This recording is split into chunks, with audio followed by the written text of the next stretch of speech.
When I was little, I wanted to play a game that didn't exist. There were thousands of kids like me, at least in Italy, that wanted to play that same game.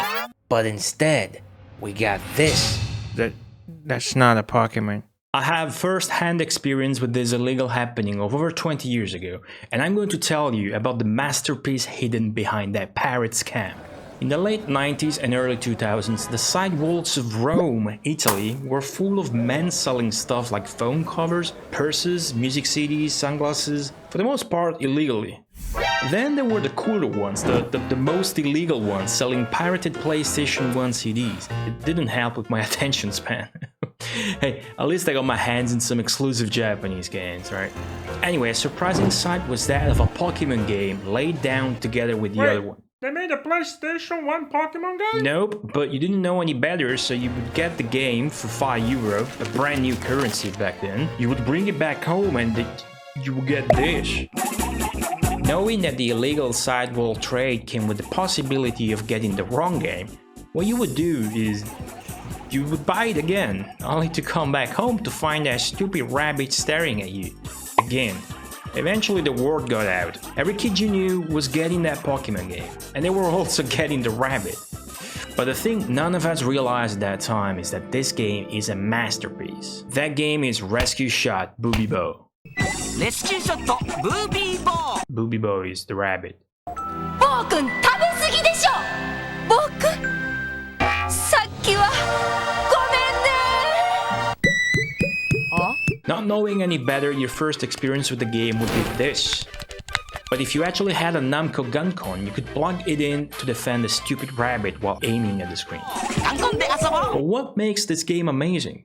How is this worth talking about when you have frantic stuff like House of the Dead and Time Crisis? Check this out, is this fast enough for you? But that's far beyond the point. The fact that this game is not an arcade port, but a console original rather, means that it can get away with a different pacing from the coin-operated format.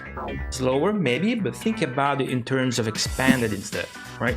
More content, more value, although that's never necessarily the case with video games. This game has more secret than your uncle's trip in Thailand. There are so many that they made a strategy guide for it, literally a catalog of a million hidden secrets, minigames, alternate paths, and boss strategies.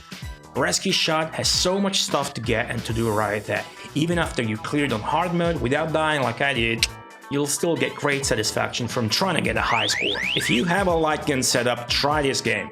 I could even tell you how to record or stream it without any full screen flashes, like I did on a big retro gaming marathon I had on my Twitch channel with 60 other streamers. The game is put out by Namco, but it was developed by somebody else, as I will tell you later. What you need to know for now is that it supports the Guncon, which is the ideal gun for PlayStation 1. It provides you with the best balance, least fatigue, and very good tracking on screen, which is most important. You can play it in 2-player mode and save your progress too.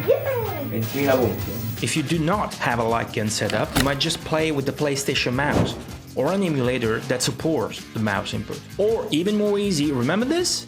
This is still a good option. Rescue Shot is not just a good light gun video game, it is a good video game, period. You could play with a normal controller and it would still be an excellent game.